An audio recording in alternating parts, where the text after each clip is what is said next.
হযরত ওমর ফারুক রাদিয়াল্লাহু তাআলা আনহুর জামানায়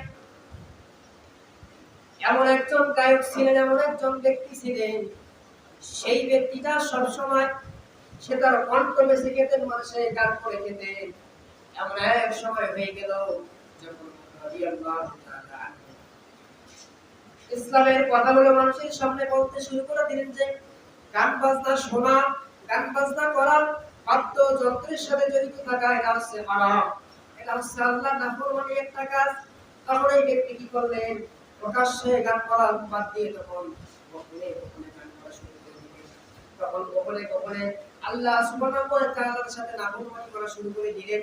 কারণ এই ব্যক্তির ইবাদতের মাধ্যমটা ছিল তার অন্তরে গান বলে ওই ব্যক্তি যখন রাতের অন্ধকারে মানুষকে রাজি খুশি করার জন্য, দুনিয়ার মানুষের সন্তুষ্টি লাভের জন্য গান গেয়ে টাকা উপার্জন করে, এমন একটা সময় এসে যায় এই মানুষটা যখন মৃত্যুকালে তথা বয়স্ক হয়ে যায়, তখন আর তার কণ্ঠের মধ্যে মন থাকে না, তখন আর কণ্ঠের মধ্যে সুর থাকে না, তখন সে ব্যক্তির জীবন চলাটা মুশকিল হয়ে যায়, জীবন চলাটা বিপদগ্রস্তের মধ্যে পড়ে যায়। সে কিভাবে তার আয় রোজগার করবে সেটা সে আর করতে পারে না। এমন এক সময় সে ব্যক্তি লক্ষ্য করলেন সে কি খাবে, তার খাবার মতো কিছু নাই। কারণ এই ব্যক্তি মনে করেছেন যে আমি তো আল্লাহ সুবহানাহু ওয়া তাআলার বিধানকে লঙ্ঘন করেছি, আমি তো আল্লাহ তাআলার সাথে নাফরমানি করেছি, না জানি আল্লাহ তাআলা আমার সাথে আজকে কি আচরণটা করে। যুবক বয়সে সেটা কণ্ঠ বেঁচে যেত, কিন্তু একটা জিনিস মনে করবেন এই আপনার কণ্ঠটা সারা বছর আর চলবে না। দুনিয়ার জমিনে তাকান, অনেক শিল্পী দুনিয়া থেকে বিলীন হয়ে গেছে, কারণ সে বয়বৃত্ত হয়ে গেছে, এখন সে আর মিউজিক করে না, সে আর গান করে না।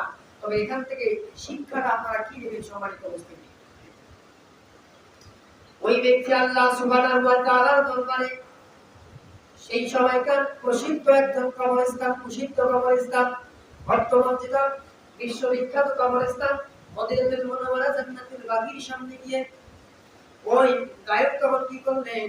আল্লাহ সুবহানাহু ওয়া তাআলার দরবারে যখন হাত তুলে আল্লাহ সুবহানাকে ডাকলেন, আল্লাহ রাব্বুল আলামিন ডাকলেন, আল্লাহ রাব্বুল আলামিন, ও বিশাল আকাশের মালিক, বিশাল জমিনের মালিক আল্লাহ তাআলা, আমি আমার জীবন দশা সংকল্প করেছি, আমি আপনার সাথে নাফরমানি করেছি, না জানি আপনি আমার সাথে কি আচরণটা করেন আল্লাহ তাআলা।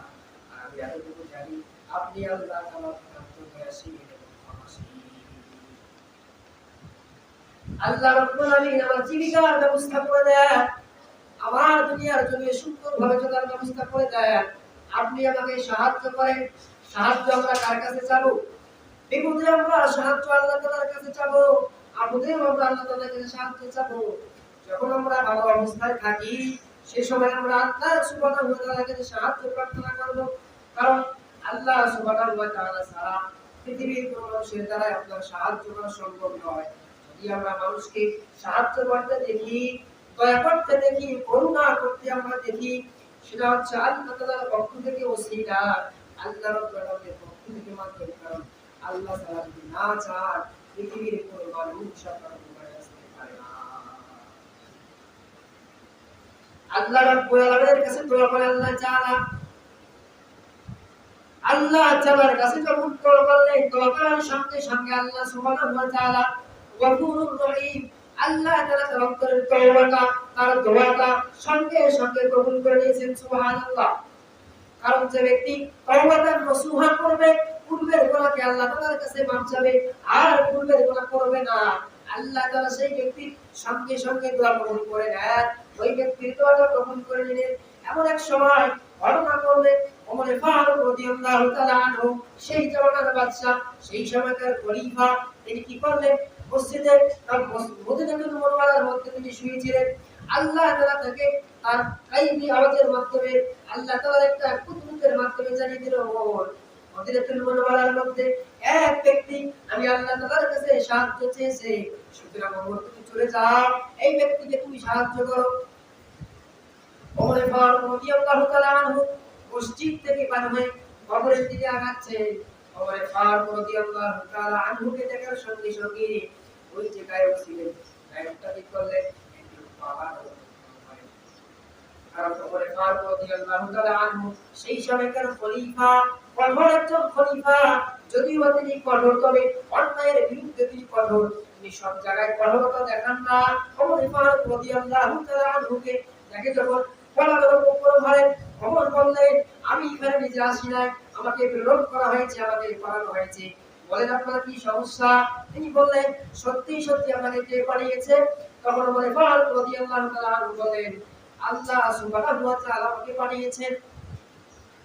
এই কথা বলার সঙ্গে সঙ্গে ওই ব্যক্তি আল্লাহ তাআলার দরবারে দোয়া করলেন, আল্লাহ রাব্বুল আলামিন, আল্লাহ তাআলা, আমি আপনার কাছ থেকে মুখ ফিরিয়ে নিয়েছি, কিন্তু আপনি আমার কাছ থেকে মুখ ফিরাই নেন নাই।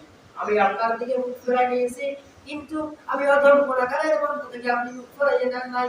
আল্লাহ রাব্বুল আলামিন এই কথা যখন ব্যক্তি বললেন, এই কথা বলার সঙ্গে সঙ্গে খুব জোরে একটা চিৎকার দিয়া সঙ্গে সঙ্গে জমিনের মধ্যে পড়ে যায়। ওই ব্যক্তি শেষ নিঃশ্বাস ত্যাগ করলেন।